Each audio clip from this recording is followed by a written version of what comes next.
오늘 오후에 정부가 WTO의 쌀 양호표 수정안을 제출했습니다. 이와 관련해서 말씀드리겠습니다. 오늘 쌀 양호표 수정안에 대한 국회 산업통상자원위원회와 농림축산해양수산위원회 보고가 끝나고 얼마 지나지 않아 정부가 제네바 대표부를 통해서 WTO의 양호표 수정안을 제출했습니다. 농민들의 반대를 뒤로하고 사자 협의체를 구성하라는 야당의 요구도 무시한 채로 정부는 쌀 전면 개방을 그대로 밀어붙인 것입니다. 참으로 안타깝고 개탄스럽습니다. 농업의 마지막 보루이자 식량 주권의 문제인 쌀 전면 개방이 국민과의 합의도 없이 결정해버릴 가벼운 사안입니다. 지난 20년간 쌀 개방을 막기 위해 수많은 농민들과 국민들이 함께 저항해왔고 이 과정에 목숨을 바친 분들도 계셨습니다. 그분들이 무엇을 지키고자 했는지 우리는 결코 잊어서는 안 됩니다. 윤상직 산업통상부 장관은 대외경제장관회의를 통해 결정된 관세율과 TRQ 관리에 대한 규정 삭제 내용을 반드시 관철시키겠다고 말했습니다. 아주 단호하고 자신의 찬 목소리였습니다. 하지만 농민들이 제기하는 관세 감축 가능성에 대해서는 정부의 기본 입장이니 믿어달라는 말만 되풀이할 뿐이었습니다. 언제나 희생만을 강요당했던 우리 농민들의 심정을 충분히 알고 있다면 그리 말할 수 없었을 것입니다. DDA에 의해서든 TPP 가입에 의해서든 관세율이 내려갈 수 있는 가능성에 대해서 확실히 밝히고 대책을 마련하는 것이 우선입니다. 20년 전 쌀 개방을 막겠다던 김영삼 전 대통령은 약속을 지키지 못했습니다.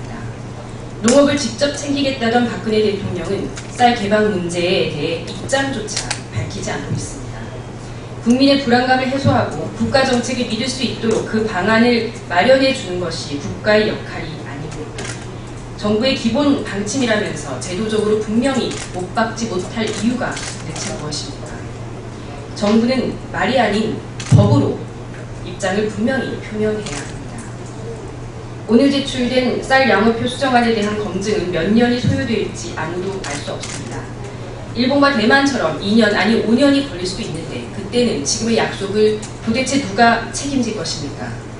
자신의 참 발언을 하던 장관은 떠나고 없겠지만 우리 농민들은 평생 이 땅을 일구며 국민의 먹을거리를 생산하고 농업을 지키고 있을 것입니다.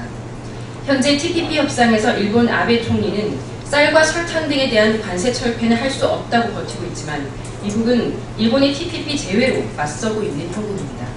우리나라에게 똑같은 상황이 발생했을 때 박근혜 대통령은 쌀 관세를 지키기 위해 TPP 가입을 포기할 수 있겠습니까?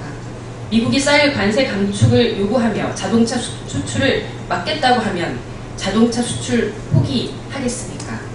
그때가 되면 많은 경제학자들이 무역 흑자를 이야기하면서 농업, 쌀의 가치보다 더 큰 효과를 언급할 것이 뻔합니다. 우리 쌀을 지키기 위한 제도적 안전장치가 먼저 마련되어야 하는 이유입니다. 식량 주권과 국민의 먹을거리 안전을 지킬 수 있는 실질적인 대책을 지금 마련해야 합니다. 다음입니다. 오늘 오전에 있었던 박근혜 대통령의 국무회의 발언과 관련해서 말씀드리겠습니다. 외국 순방을 마치고 돌아온 대통령의 첫 국무회의에서의 발언은 대통령의 정국 인식을 보여주었습니다. 매우 심각한 정국 인식이었습니다. 대통령은 국무회의에서 2년 동안 정치권의 장외 정치와 반목 정치로 어려움을 겪고 있다고 말했습니다. 도대체 누구 때문에 2년 동안 국회와 대한민국이 대립과 반목으로 이어지고 있는지 정말 모르는 것입니까? 대통령은 이 책임에서 자유롭습니까? 박근혜 대통령은 또 다른 나라에서도 우리 국회에 대해 걱정할 정도로 국회 상황이 국제사회에 전부 알려져 있고 그 상황이 국익과 외교 신뢰를 얼마나 떨어뜨리고 있는 것인지 우려스러웠다고 말했습니다. 대통령 부정선거 개입, 정부의 부정선거 개입, 국정원의 간첩 조작 사건, 세월호 참사로 곤두박질한 나라의 민주주의와 국격을 정녕 모르는 것입니까? 온 세계에 난 소문을 왜 대통령만 모른다고 얘기하는 것인지 알 수가 없습니다. 오죽하면 조국의 대통령 방문에 환영의 꽃다발이 아닌 항의의 피켓을 교포들이 들어야 했겠습니까? 오늘도 국회 파행이 이어지고 있습니다. 국정의 책임을 국회에 전가하는 대통령의 국무회의 발언이 현재 진행 중인 세월호 특별법 협상에 전혀 도움이 되지 않는다는 사실을 알아야만 합니다. 대통령은 남탓만을 하지 말고 세월호 문제에 직접 나설 것을 촉구합니다.